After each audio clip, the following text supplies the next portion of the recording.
Hey, folks, welcome back to an all new edition of the Grando Show.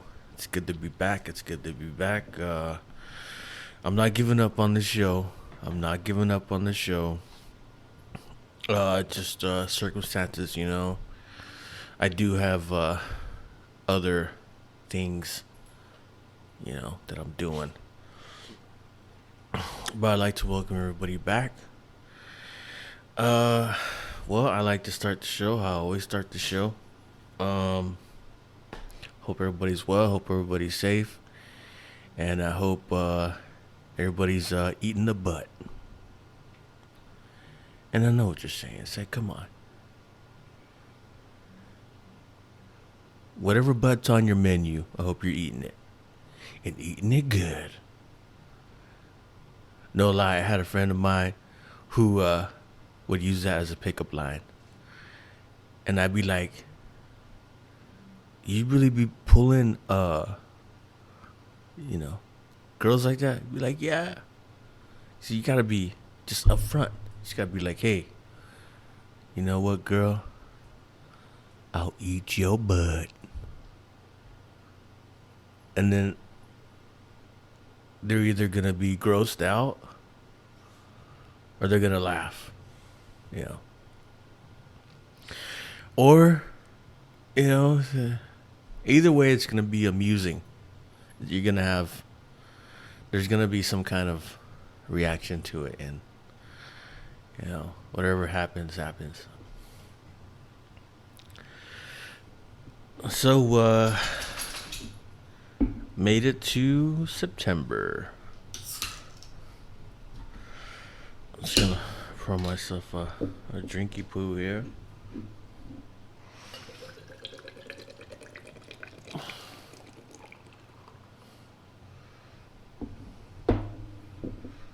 Got a nice West Coast IPA on deck. I just wanted to give a quick shout out to right now. There's a lot of good beers coming out. It's fresh hop season over here. Fresh. See, there's a lot of breweries right now. There's a lot of like draft craft beers coming around, but I haven't seen anybody else do fresh hops. So fresh hop is seasonal. You know, it's definitely, it's in the name. It's a fresh hop, and you know you can taste. You can really taste it. So there's fresh hops coming around. Oktoberfest. Incredible versions of Oktoberfest from all kinds of breweries, and you know it's a lovely time right now. There's all the lineups right now are fucking stacked. You know, there's a lot of crazy beers coming out, and they're all fucking up here. So I just want to give a quick shout out to the Portland craft beer scene. It's incredible. It's incredible. It's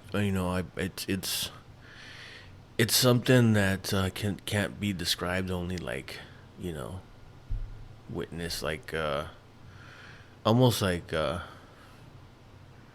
know, I don't want to compare it to France, but in some ways you know, it's very unique to this region and to this part of the world. So uh before the pandemic, there was a lot of people doing craft beer that came to Oregon just to taste the craft beer.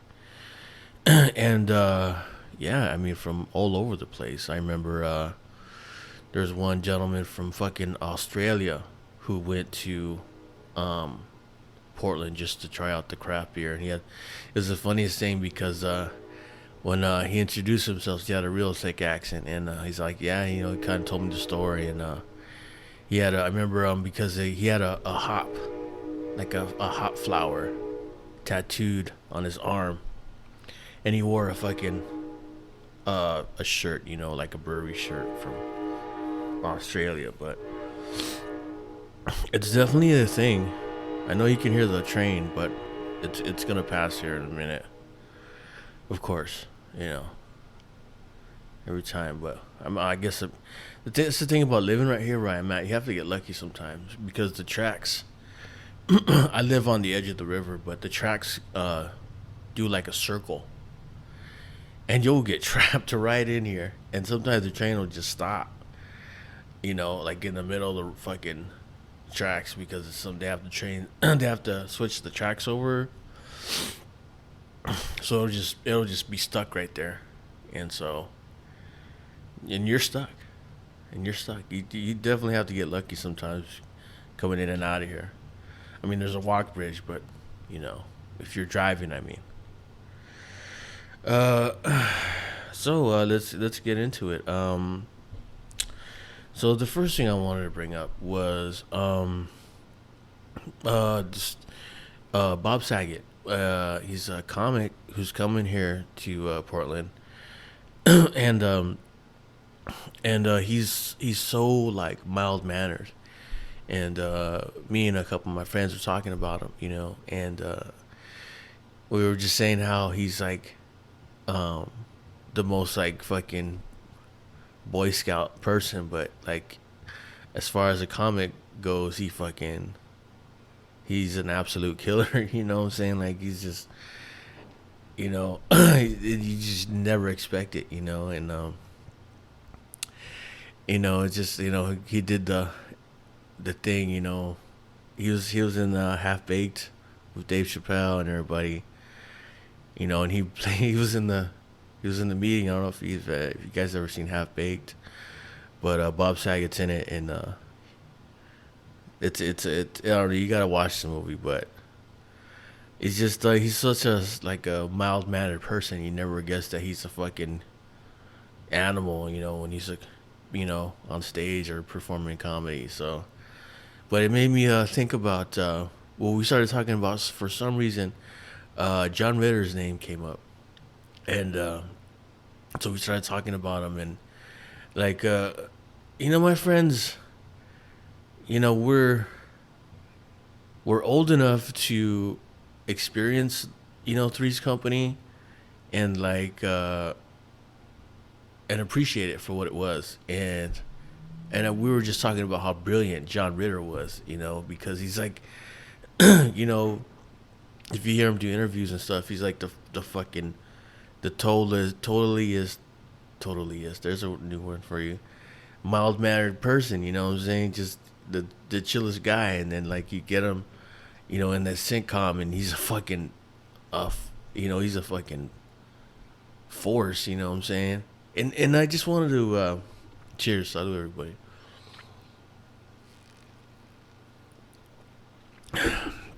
I just wanted to acknowledge that.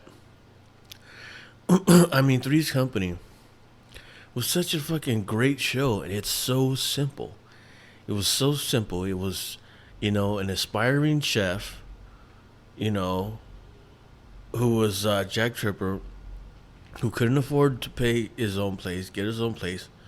So he shacks up with two other girls because they need help too, and they're all just trying to make it.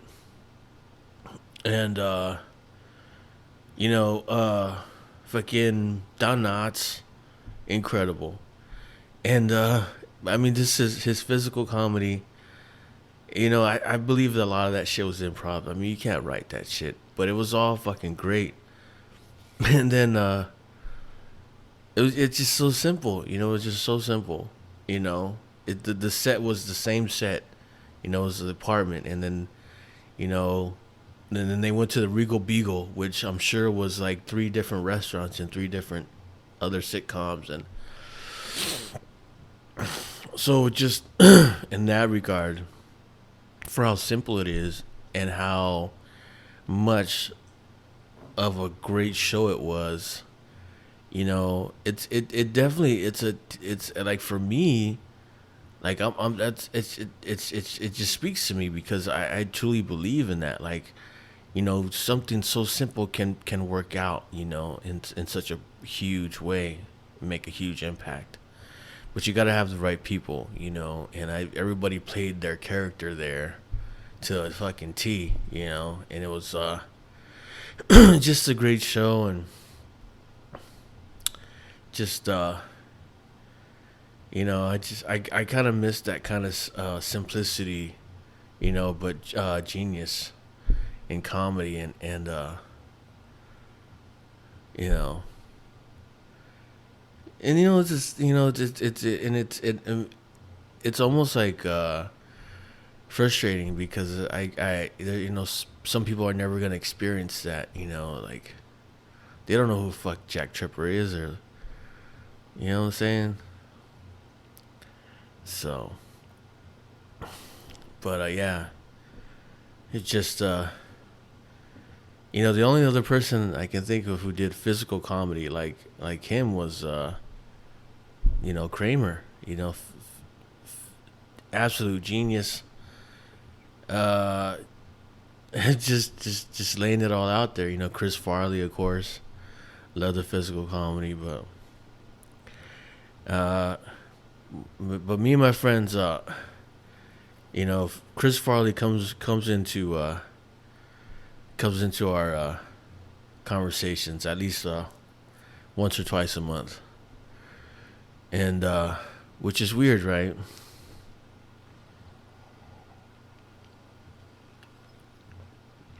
I mean, in some indirect way, or even direct way, he makes his way into our circles, or we'll be mentioning him, but he was a great physical comic, and I don't think there's anybody doing things like that anymore. So, but Bob Saget's coming to Portland here soon. I'm gonna try and catch that show. I'm also gonna try and catch Mark Maron, who's coming to the Aladdin Theater, I think, in October or at the end of September. I'm definitely gonna try and catch that show. I love Mark Maron. His podcast is second to none. He's just got a great story and stories in general. I mean,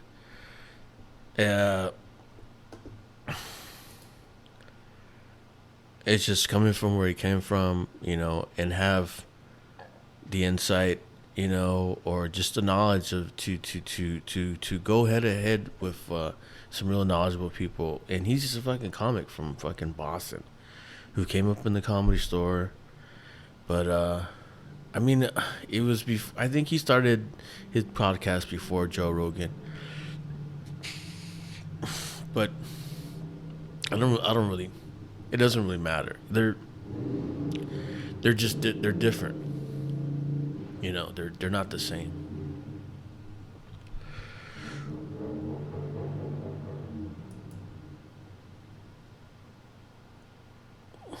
It's getting rowdy out there, folks.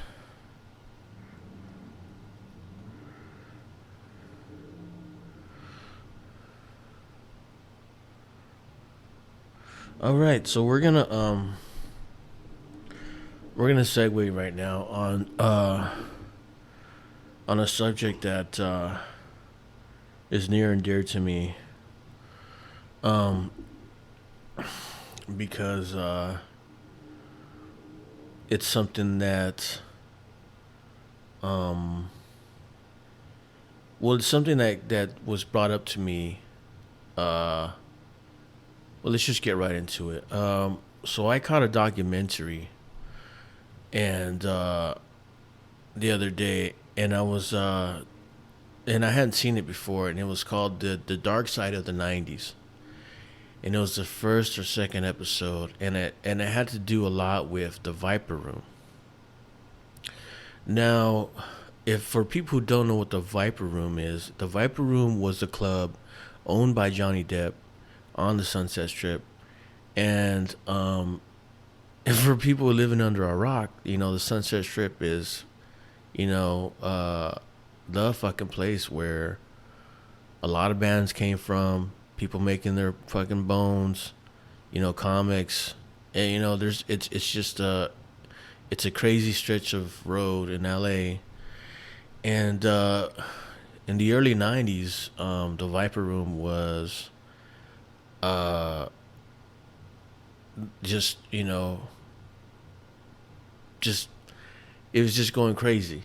It was owned by Johnny Depp, and everybody knew him. Everybody wanted to be cool with him, And what was being translated to me was that um, it was a place where celebrities can go and just kind of be themselves, because none of the celebrities there were the biggest celebrities in the room. Like there was always like a bigger celebrity there, right? So everybody felt like they could be themselves, and and it was just a crazy time, because you got a room full of these huge celebrities, partying, and being cool and having these fucking crazy shows, and Johnny Depp's hiring a band,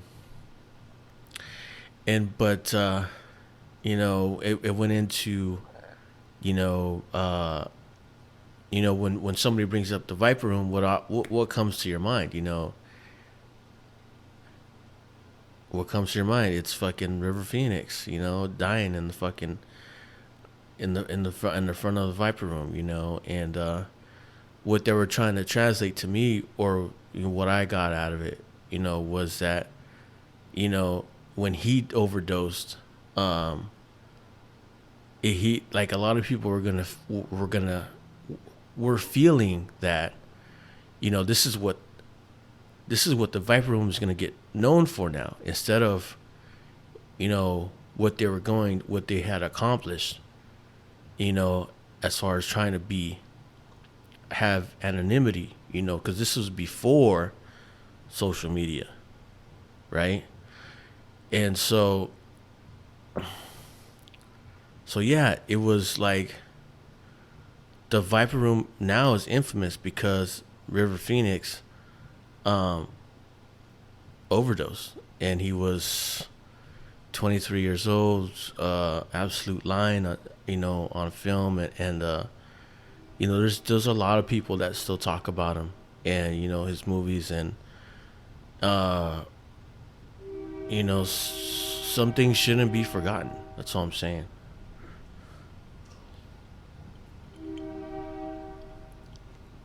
What I say about the trains, you have to get lucky. I'm telling you.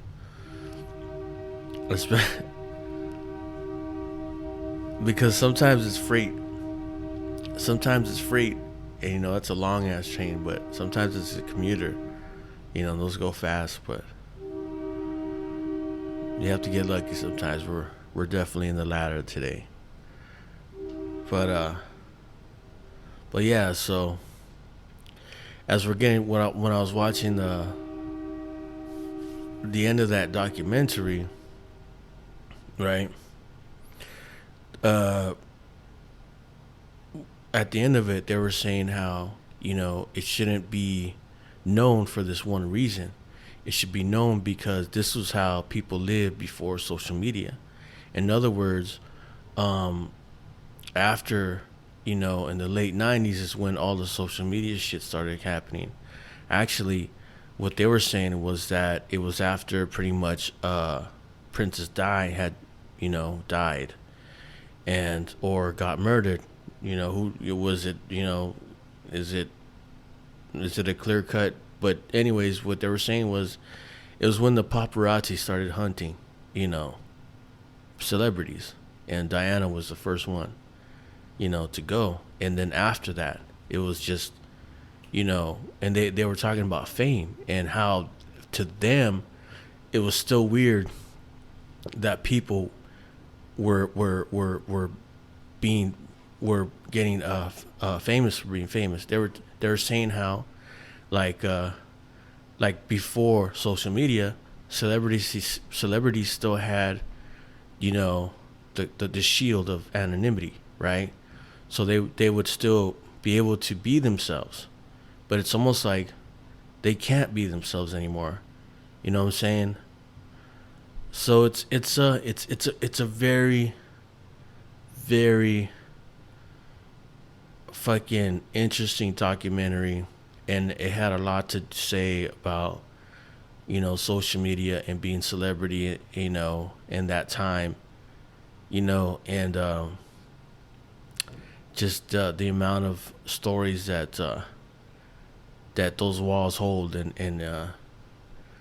it's just crazy to hear them, but they're around. You just have to look for them.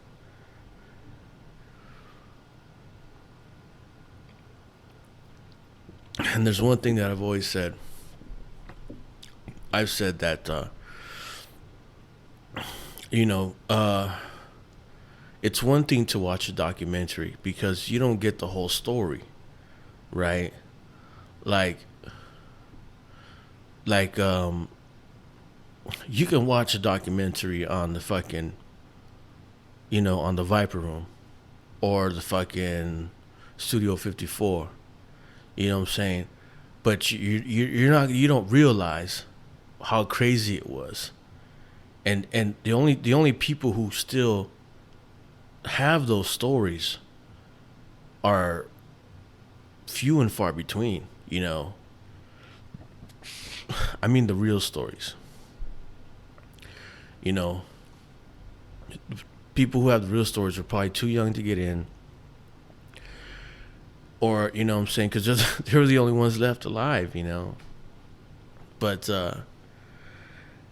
you can only imagine what kind of debauchery was going on at that time, because it was metal band, it was hair bands, it was before the grunge movement, it was before the heroin movement, so you can only imagine what kind of shit that went down. Like I said, you can only get so much from documentaries unless you lived it, unless you were there. Guess what? You can just speculate. Which brings me to another somber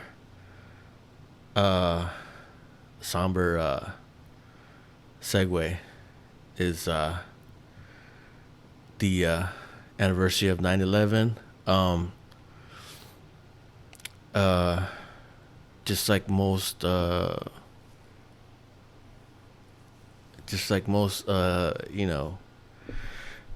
life-changing events, this was definitely one of them.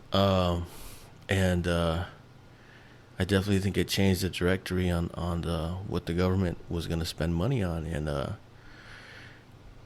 I know you can't, shoulda, coulda, woulda, but that those attacks sent us on a different trajectory. Like all the government spending like 100 million, 100 billion on surveillance. It just makes you think, where that money might have went if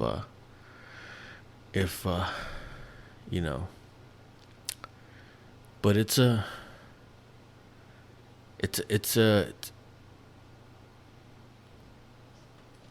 crazy situation. What can you do? Like, it's definitely something that I try not to think about, because it's not worth thinking about. It's like, this is the way we went. And well, the media is gonna lead us into what we're gonna think now. So no more unique thoughts.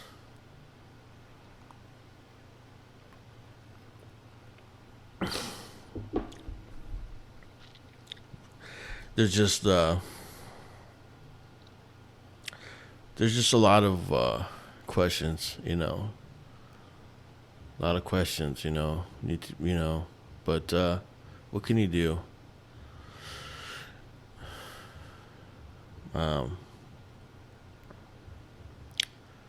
Yeah.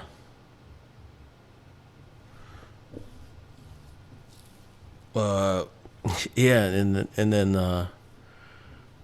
there's a whole new generation of kids going on, and who are probably gonna who never experienced 9/11, or what it was like at that time, and they're gonna be like, yeah, what's 9/11, or what happened on 9/11? It's like, wow, it's weird. It's weird in that way. Yeah. All right. So we are moving right along. We are moving right along, ladies and gentlemen. September. Can you dig it?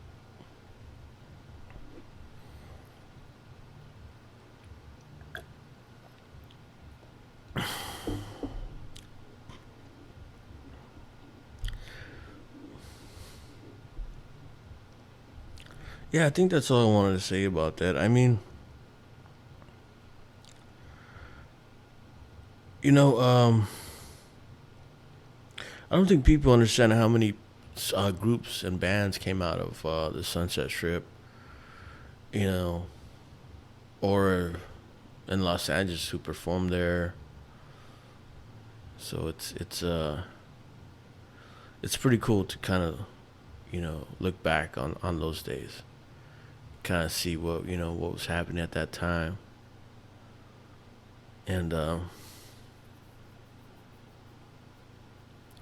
so yeah, I definitely recommend it. Um, we are going to segue into sports, and I know it's not people's cup of tea, but we're gonna do it because I like sports. Sports.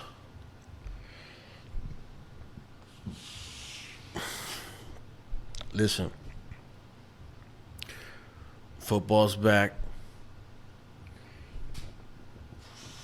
It's gonna be a quick show.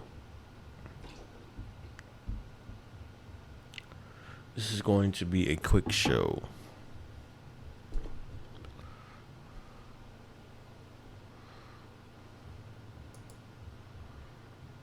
Football is back. Football is back. So, without further ado, and let me just say one thing, because listen, here's the thing, right? You know, I mean, I have military family on both sides of my family, so you know, I just I don't know how it's going to change, and what I'm saying, with you know fighting wars, and because soldiers are paid to fight. They're paid fighters. And so you have to understand that some people are just gonna want to fight. You know what I'm saying? That they get paid to fight. So I don't understand how you tell a soldier not to be a soldier. You know, it's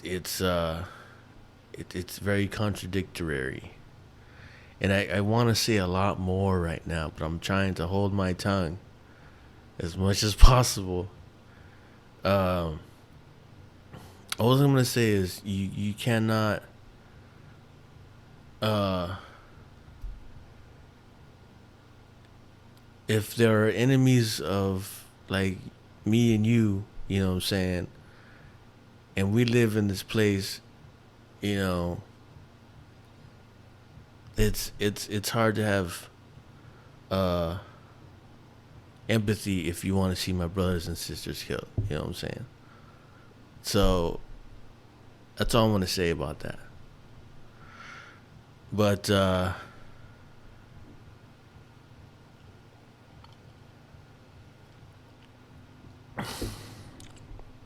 all I'm gonna say about that. And I'm gonna keep it PG for y'all, because I could say a lot worse shit right now, but I'm not gonna. I'm really gonna just keep it real PG right now. Okay. Okay. All right. So it's football season. Everybody loves football season. Everybody loves football. Um, Look, uh, I mean, shit. Uh, there's it's cool. It's gonna be cool to watch. People in the stands. SoFi Stadium's opening up. Allegiant Stadium's so opening up, and from they just look amazing. Brand new state of the art stadiums. Um, that being said, here we go. This is just a quick list of my top five favorite NFL players. Okay, so this okay, so I don't I don't have a PhD. I don't have a degree. You know, I didn't take a poll for this test or for this fucking list.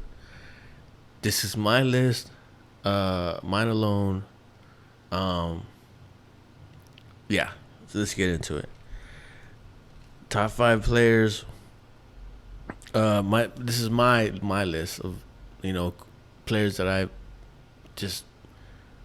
admire. Okay, number five, Troy Polamalu. Um, what can I say about Troy Polamalu? I watched him play in college at USC. Um, Incredible safety. One of the best safeties to ever lace him up. I remember he was making some of those plays in college, and you just couldn't. He owned the back part of that, you know, defense. I mean, he owned your offense. He owned the skies. You know what I'm saying? He, and the funny thing about Troy was that every time he made a play, he was in the air. He left his feet, and not the biggest guy, but he was just playmaker, found the ball. And I remember because I grew up with UCLA fans, a lot of UCLA fans, and they would even say that they hated Troy Polamalu.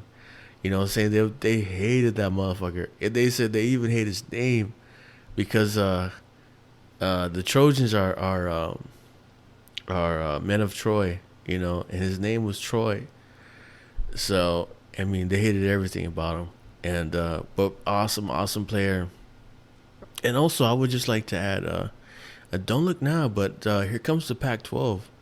Pac-12 just ripped off some big time wins. I don't know why the media loves shitting on the Pac-12 right now. You go ahead, you do that. You know what I'm saying? But for me, my money, the Pac-12 has always played the baddest football, in my opinion. You can say what you want about SEC football. You know what? They win. I just don't like the style they play. You know what I'm saying? 3 yards in a cloud of dust, that's never gonna fly in the Pac-12. Nah, we don't play that way. You know what I'm saying? And it works for them. It works for them. But we our style, the Pac-12 style of football, I love it. And I'll say it to the state, it's the Pac-12 plays the best football. I don't care if they're losing. I don't care if there's nobody. They're shitty as fuck. They still play the baddest football, in my opinion. I am biased. I live in Oregon, and I grew up watching Pac-12 football. But I'm just saying, I just feel like the Big Ten is arrogant. Fucking besides Texas, Notre Dame doesn't even belong. Notre Dame's not even a fucking. They're an independent. How that happened, I have no idea. But Notre Dame answered to nobody for a long time, because you know what? They didn't want to affiliate with ACC football. They didn't want to affiliate with SEC football. I think they're gonna have to join the ACC at some point, right? But Notre Dame's just one of those teams where I don't want to say they play football like the Pac-12, but damn near close to it. And one game that I've always looked forward to was the Notre Dame SC game.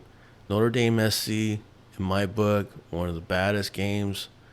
Uh, I love that game. I always circle it, and there's some good football getting played right now in the Pac-12, and it does, it brings a smile to my face every time I think about it. You know what I'm saying? Like, seriously, don't look now, but here comes the Pac-12. Run with the pack. Uh, I think a lot of colleges play bully ball, and it works for them. Because there's they get the best players in their fucking region. Who never lose, but it's like when you get to that level, it's the best of the best. And so I don't know. It's there's a lot of good football getting played right now, and it's super early in the season. Um,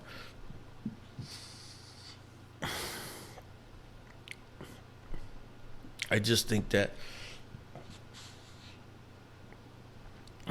it's looking to be a great year for college. I think I'm gonna pay more attention to college this year than I might have paid to the NFL. You know, uh, that's there's I left a lot of meat on that bone, but to be honest with you, there's a lot of college teams that are coming up right now, and it's interesting to see. So I'm going to keep an eye on a few players. You catch my drift. A few people. Um, you know, Georgia for one. What can I say? Wow. Right now, okay, everybody knows Alabama. I'm just gonna go on a quick tangent. Everybody knows Alabama, team to beat, team to beat. Everybody knows that, and they're saying that Georgia's gonna have to beat them twice this year if they want to play for the championship. Or in the championship, right? So, because if they, anyways, they probably have to play twice. So Georgia would have to play, beat them twice this year. So, it's a big task. Uh, yeah. Uh, will it happen? I like to see what happens. Because right now Georgia's playing a different level on both sides of the ball, and so we'll see what happens.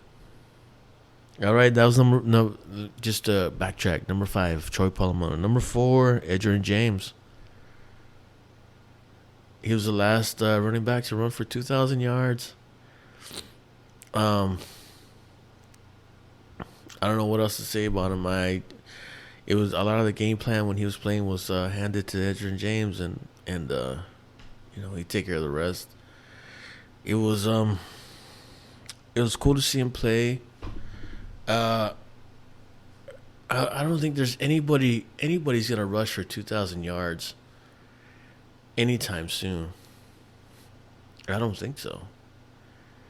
Uh, just because of the way the NFL is, these days, it's a lot of pass option.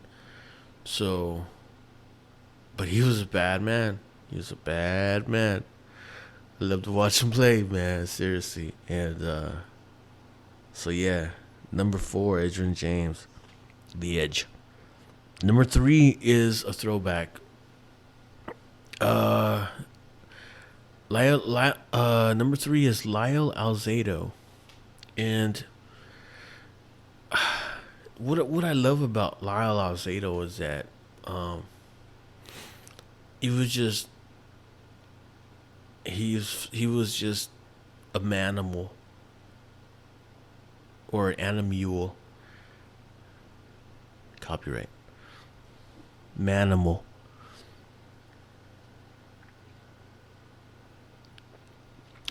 Absolute mountain of a man. No lie. So the Raiders used to they used to have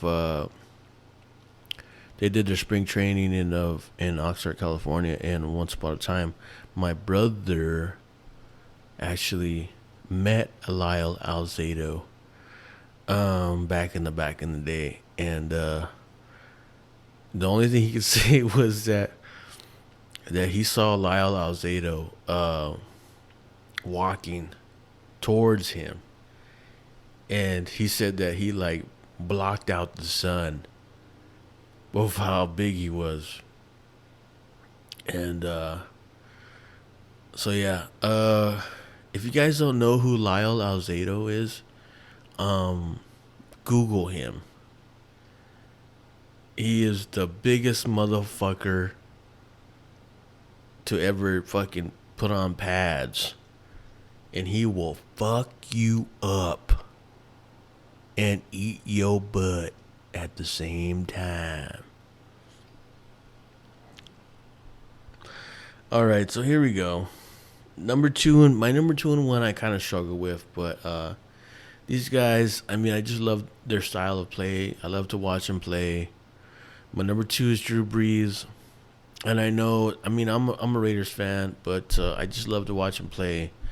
I was really excited to get, I was happy when he got, when he won a championship. I was happy for him because I know he had done a lot, and he's not the biggest motherfucker in the world, but he would fucking slang it. He would be slanging that ball all around the field. You know what I'm saying? And I was happy when he got his championship for sure. And I'm not a Saints fan, but I think the Saints play a good. The Saints play. I mean, a lot of people talk shit about the Saints because they play dirty, but you know what? I think the Saints play a really cool style of football. They get the who dat nation, who dat. I mean, in another life, I'd probably be a Saints fan.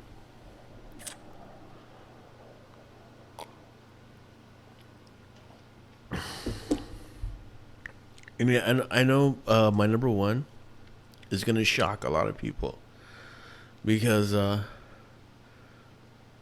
it's like, really? Yes. Okay. So I have a couple cousins who are Denver Broncos fans, and so I used to watch John Elway because we used to go to our cousins' houses to watch football, and they were my older brothers and my cousins were the same age, so they used to play each other. Well, they were like 2 years apart, but they all played football in high school. But they went to different high schools, so they would play each other once in a while. But but yeah, John Elway. I loved. I think there's a lot of people that love John Elway, and I definitely think that he's one of the better quarterbacks that I've ever seen play. And it took a lot for me to get here, to admit that, because I don't see. Here's the thing about being a Raider fan. Okay, here's the thing, right? If you are a Raider fan, you are hated on. You know what I'm saying? But like me, right? If you're a Raider fan, you also got some sense, and you know about football a little bit, and you can't deny how good John Elway was. And my cousins, they used to call him Elway, El Pinche Elway. but yeah, you see, like,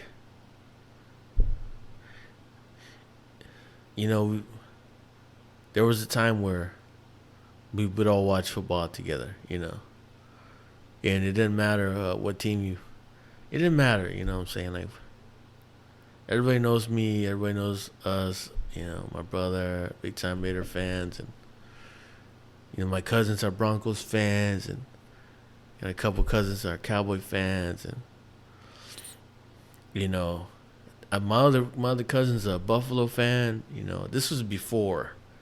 He's not a bandwagon fan. Okay, let's just get that straight. He liked the Bills before they were good. You know, when they were still really shitty. You know what I'm saying? Um, so yeah. So yeah. So we got all that. You know, we got all that, and um, what a lot of people don't know about John Elway was he was part of that fucking Stanford band game. You know, it's the game in fucking the infamous fucking Stanford band game where the fucking band goes on the fucking field and they do the fucking the laterals. You know what I'm saying? See, that's the thing. You need, you know, some people don't know that game. You know, so the best the fucking announcers going crazy. The fucking announcer's about to fucking give birth in the fucking in the booth over there. He's like, the band's out on the field and he's about to score. He's going in for the score. and then John Elway was a part of that, and he did. I think he played for Stanford at that time, right? Yeah, I'm not sure. Oh yeah, you know what? One thing I forgot to mention, River Phoenix. So he died. He died on. I think it was because Johnny Depp was with Kate Moss at that time, and it was Kate Moss's birthday, if I'm not mistaken. He overdosed on her birthday. Kate Moss.